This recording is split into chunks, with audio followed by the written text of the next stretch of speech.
গ্রীষ্মের প্রখর তাপে যখন জার্মানির কার্লসরুহে শহর ধুঁকছে, তাপমাত্রা প্রায় ৩৭ ডিগ্রি সেলসিয়াসে ছুঁয়েছে, তখন শহরের প্রাণীরা খুঁজছে একটু স্বস্তির পরশ।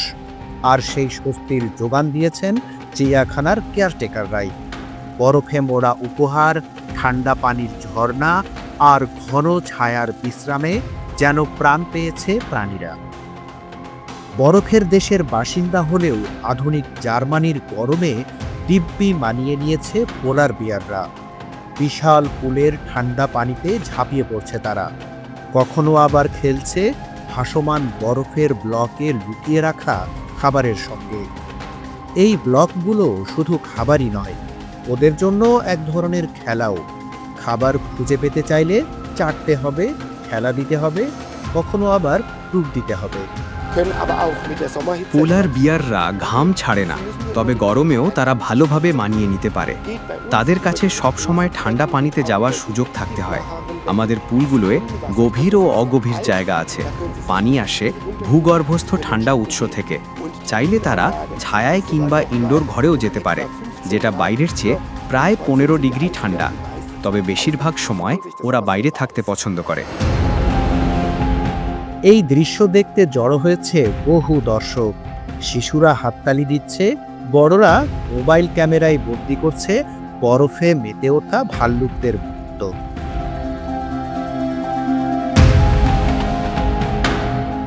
এদিকে একটু দূরে সিসিলিয়ান জায়ান্ট টর্টয়েসদের গায়ে ধারা বইছে ঠান্ডা পানির।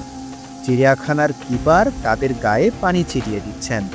ধীর গতিতে চলা কচ্ছপেরা যেন একটু ত্বরান্বিত হয়ে উঠছে ঠান্ডা পানির ছিটায়।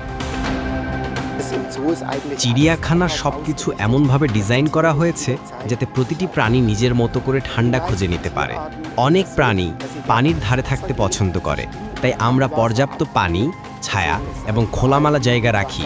ওরা নিজেরাই সিদ্ধান্ত নেয় রোদে থাকবে, ছায়ায় যাবে নাকি পানিতে নামবে। সেটাই সবচেয়ে স্বাস্থ্যকর উপায়।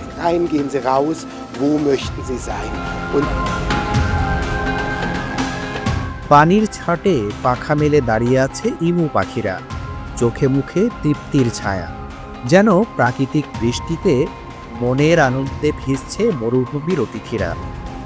আর বন্য সৌন্দর্যের প্রতিনিধি চাইনিজ চিতাবাঘদের জন্য রয়েছে বরফে জমাট বাঁধা রক্তের ব্লক। গন্ধে টান পড়ে বেরিয়ে আসে ওরা, বরফ চেটে চেটে বের করে নিজের খাবার। এক ধরনের শিকার শিকার খেলার অনুভূতিও বটে।